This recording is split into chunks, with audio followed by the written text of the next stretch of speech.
Farm house का रहस्य। शहर से दूर एक पुराने और सुनसान इलाके में एक फार्म हाउस था। इसे लोग कालापुरा फार्म हाउस कहते थे। गांव वालों का कहना था कि वहां कोई नहीं रहता, लेकिन रात के समय वहां अजीब सी आवाजें और रोशनी देखी जाती थी। यह बात सुनकर रिया, अभी, कृतिका और समीर का ग्रुप, जो कॉलेज के दोस्त थे, वहां जाने का प्लान बनाता है। उनका मकसद था एडवेंचर और मस्ती, लेकिन उन्हें अंदाजा नहीं था कि यह सफर उनकी जिंदगी का सबसे डरावना अनुभव बनने वाला है। फार्म हाउस पहुंचना। शाम ढलते ही चारों दोस्त फार्म हाउस के पास पहुंचे। चारों के हाथ में टॉर्च और कुछ खाने पीने का सामान था। फार्म हाउस बहुत पुराना था, दीवारों पर काई लगी हुई थी और खिड़कियों के कांच टूटे हुए थे। इतना डरावना भी नहीं है जितना लोग कहते हैं, अवि ने हंसते हुए कहा।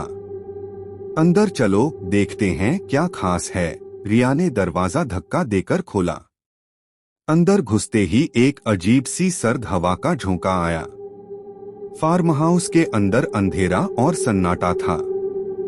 हर कोने में मकड़ी के जाले और धूल जमी हुई थी। अजीब शुरुआत। जैसे ही चारों ने कमरे का जायजा लेना शुरू किया, कृतिका को एक शीशा दिखा जो पुराने फर्नीचर के बीच रखा हुआ था। उसने शीशे में झांका और तभी उसे लगा कि उसके पीछे कोई खड़ा है।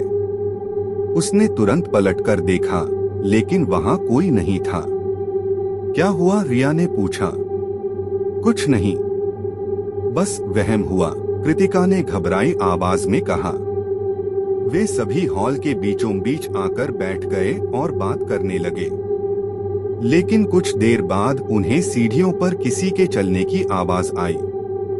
शायद हवा होगी, समीर ने कहा। लेकिन सीढ़ियां तो लकड़ी की हैं।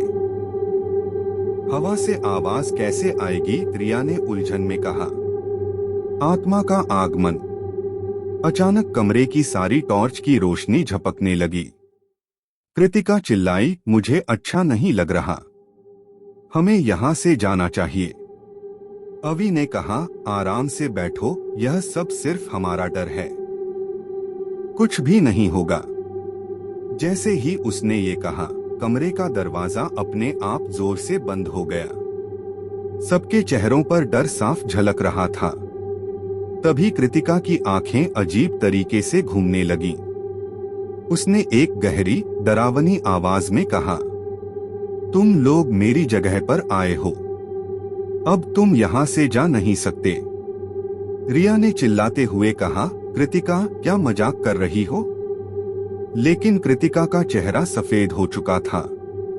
उसकी आंखों में अजीब सी चमक थी। उसने समीर की तरफ इशारा करते हुए कहा, तुम अगले हो। फार्म हाउस का रहस्य। अवि ने हिम्मत करके कृतिका को पकड़ने की कोशिश की, लेकिन उसने उसे जोर से धक्का दे दिया। रिया और समीर ने कृतिका को संभालने की कोशिश की, लेकिन वह जमीन पर गिर पड़ी और जोर जोर से हंसने लगी। तभी एक बूढ़ी औरत की आवाज कमरे में गूंजने लगी। इस घर में जो आता है वो यहाँ का हिस्सा बन जाता है। यह मेरी जगह है, कृतिका अब मेरी है। समीर ने टॉर्च जलाने की कोशिश की, लेकिन रोशनी तुरंत बंद हो गई। कमरे में अंधेरा छा गया। तभी कृतिका उठी और बोली, यह घर तुम सबका अंत है। अंत? अचानक कमरे की खिड़कियां और दरवाजे जोर से खुल गए। तेज हवाएं चलने लगीं। रिया ने समीर और अवि का हाथ पकड़ा और चिल्लाई, भागो, हमें यहाँ से निकलना होगा। वे किसी तरह दौड़कर बाहर निकले, लेकिन कृतिका वहीं अंदर रह गई। जब तीनों ने पीछे मुड़कर देखा, तो फार्म हाउस की खिड़कियों से एक चेहरा उन्हें देख रहा था, कृतिका का। लेकिन उसकी आंखें काली हो चुकी थीं और वह अजीब सी हंसी हंस रही थी। आज भी वह फार्म हाउस सुनसान पड़ा है। रिया, अवि और समीर ने कभी किसी को इस घटना के बारे में नहीं बताया, लेकिन कहते हैं अगर रात में कोई फार्म हाउस के पास जाए तो वहां से एक लड़की की हंसी और मुझे बचाओ की आवाज सुनाई देती है।